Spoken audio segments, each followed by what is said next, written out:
was honored and privileged to be invited to the Prime Minister's oath-taking ceremony, and along with him, of course, the Union Cabinet. Prime Minister Modi plugs that entire African Union into the G20.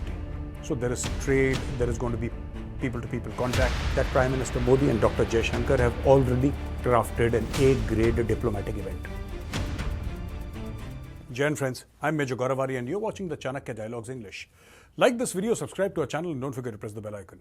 Friends, I was honored and privileged to be invited to the Prime Minister's oath-taking ceremony, and along with him, of course, the Union Cabinet.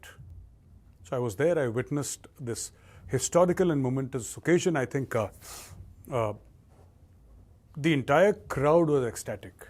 I mean, there were a lot of us there and people from various walks of life, and everybody was so happy about it. And of course, Prime Minister Modi has now equaled Jawaharlal Nehru's record of being Prime Minister for the third consecutive time. 10 years have already passed, and now for the next 5-year tenure of his Prime Ministership. Friends, there is one thing that I realized. And, while people were saying that, who will get which portfolio and which minister is going to finally get which portfolio, and do you think Amit Shah will become the Home Minister? Like people talk, people analyze, people discuss amongst themselves. Something else was going on in my mind. And what was going on in my mind was that this was actually not just a national event. What I was witnessing on the lawns of the Rashtrapati Bhavan was not just a political event or a national event. This was actually a diplomatic event. And the way Prime Minister Modi had very thoughtfully crafted it, we've already discussed how various heads of state came and attended that ceremony. But that was not the point at all. Heads of state coming for the ceremony, this is not new. What was new this time was that during G20, Prime Minister Modi had spoken very passionately about the Global South. He had also spoken passionately about how the African Union, a group comprising of 55 African nations, could together become part of G20, therefore be plugged into the global economy. Now, G20 nations are among the richest in the world, and for the African Union to become plugged in as a whole into G20 would do wonders for that continent that is largely isolated, largely backward, largely poor. And when I say poor, I'm talking about monetary poverty. But if you look at, or cash poverty, but if you look at the natural resources that Africa has, no other continent has the kind of natural resources that Africa has, but they've been looted, badly managed, for whatever reason. Now, Prime Minister Modi plugs that entire African Union into the G20. So there is trade, there is going to be people-to-people contact, and it will take time. It might take 10 years, 15 years, 20 years, but then the entire continent of Africa is going to come up because of that historical decision. Now, what happened yesterday? I'm just going to read out, who all were there as far as the foreign dignitaries are concerned. And what was the idea of inviting these dignitaries? So, you obviously have Mohammed Muizzu, the President of Maldives, and Nepal Prime Minister Pushpa, Kamal, Dahal, Prachanda, Sri Lankan President Ranil Vikramsinghe, you have Seychelles Vice President Ahmed, Afif, the Bangladesh Prime Minister Sheikh Hasina, and Mauritius Prime Minister Pravind Jugnauth, and Bhutan PM Sheikh Tobgay. And while the announcer was announcing all the names of, this head of state and that head of state and president, this and prime minister, I think apart from Prime Minister Modi, who got a standing ovation, when he came, everybody started screaming and it was like a rockstar welcome. But after Prime Minister Modi, I think if or the Indian Council of Ministers, of course, for Mr. Amit Shah, there were huge claps and cheers, and for so many other people really excited. But amongst the foreign dignitaries, let me say, and this is only for the 5-7 foreign dignitaries who had come, I think it was Prime Minister of Bangladesh Sheikh Hasina that people really clapped and shouted for. They were very happy that she was there. For some reason, we have this affinity with Bangladesh. It's a history that goes back 5 decades. And there is this love and affection amongst the people of India in their heart for the people of Bangladesh. And I could see it live yesterday and I was very pleasantly surprised. I said, I never expected this, but it's a pleasant surprise. So anyway, when you have so many heads of state from various countries, now, what is India trying to project and what did Prime Minister Modi actually want when he called them? As I said before, this was also a major diplomatic event. And what Prime Minister Modi was trying to do was trying to tell the global south that my words during the G20 were not words. I mean it. I mean action. And a lot of people said that, what is his first order of business? This was also a debate going on there among so many people. There were ex-ministers sitting there in the crowd. There were MLAs sitting in the crowd. There were former MPs sitting in the crowd. And I don't know, it was a mix and match. And everybody was discussing, who do you think who is going to get which portfolio, and who do you think, or what do you think Prime Minister Modi's first order is going to be as Prime Minister? People are talking.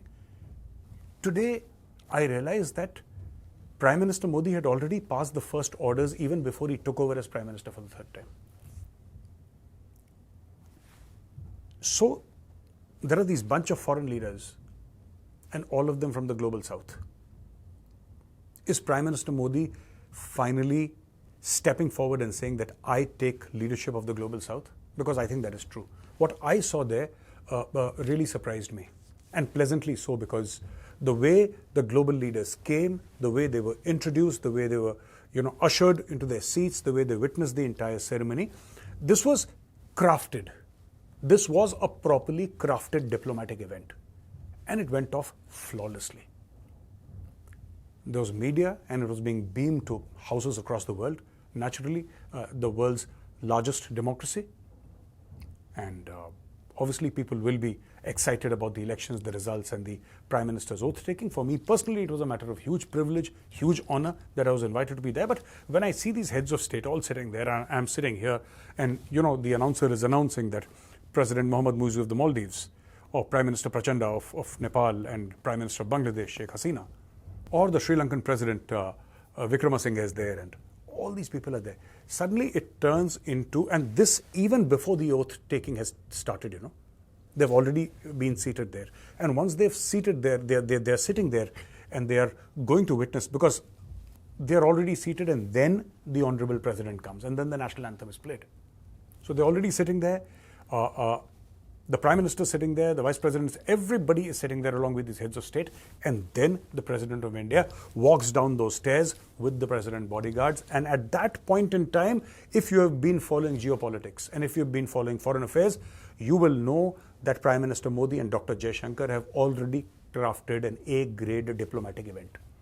Even before the Prime Minister has taken charge as the Prime Minister, even before his oath, this event has been a success, and it's a diplomatic event. Now, this Global South. Global South are a bunch of countries, and let's not speak geographically for a moment, because there is a geographical line also below which you have the Global South, generically speaking, but largely these are poor countries. Largely these are countries that have very little say in the world. Largely these are countries that are facing economic hardships. Largely these are countries that have seen economic instability, and countries who perhaps do not have that kind of voice that a nation should have. They go to the United Nations, and who's going to listen to a Seychelles, for example, or a Maldives? Who's going to listen to them? Nobody. So India said that we will represent the Global South. We will become the voice of the Global South, the voiceless Global South. And who in human form or shape represents India's aspirations as far as the Global South is concerned? It is Prime Minister Modi. So as far as I'm concerned as a student, a very keen student of geopolitics, what I see is Prime Minister Modi taking leadership of the Global South. And it gave me great happiness, because as I sat there, as I witnessed the entire ceremony unfold, the first thing that came to my mind is, hey, this is actually a diplomatic event. And everybody missed it out, because people were focusing on who will get which cabinet, who will do what is Prime Minister Modi's first action going to be. But the fact of the matter is, Prime Minister Modi had already taken action even before he became the Prime Minister. Now, ladies and gentlemen, for the question and answers. So the first question is, Atami, I don't know, as a coalition government are not that stable, I think it will affect our defense production. What do you think? No, it has nothing to do with defense production. And I think this coalition government is going to be very stable, because it is in the interest of all the partners, because there is no other option. You see, we assume in India that a coalition government will be unstable, because that has been our experience in the past. But this coalition government is different, and you know why I'm saying that? Because the largest single party is the BJP, number one. It is the largest single party. And the gap that they require to become or have absolute majority in parliament is not that huge. It's not like they're 100 MP short or something like that. That's not true. And even if these people ever think in the future of leaving, for example, this coalition and going somewhere, they cannot make another government. That government will not be able to survive. There are lots of reasons. Plus, I think both Prime Minister Modi and Mr. Amit Shah are smart enough. They've tied up everything, and I don't think it's going to hit our defense production. Then you said recently the Pakistani High Court said that POK is a foreign land. How big a statement is that? It's not the Pakistani court that said POK is a foreign land. It was the Pakistani government who said POK is a foreign land, and they said this in court. How big of a statement is this? I don't think it's any big or small statement. They keep on Pakistani government or Pakistanis generally have no control over their tongues. They speak nonsense. I mean, India didn't say anything to this. India said, okay, whatever. We don't care. It doesn't matter. It's not like, hey, you have admitted that this is not Pakistan, therefore it is. It's not like that. Pakistanis will say anything, whatever suits them at that point in time.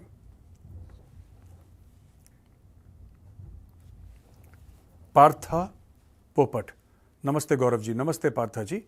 My question is, a lot of people in the USA are saying World War III will start before US elections, and they stop talking when someone says Cuban Missile Crisis. Can you elaborate on this? Is it equivalent to of China sending its missile to the Maldives? Jai Hind. No. See, World War III will start. I think this is a little bit nonsensical because, yeah, a lot of people have been saying World War III will start in the US. I mean, the people from the US have been saying, they've been saying it for a very long time. From the 50s they were saying it, ever since they got into this nuclear arms race with the Soviet Union at that point in time. They've always been saying Americans were the first people who started building underground bunkers, under their own houses.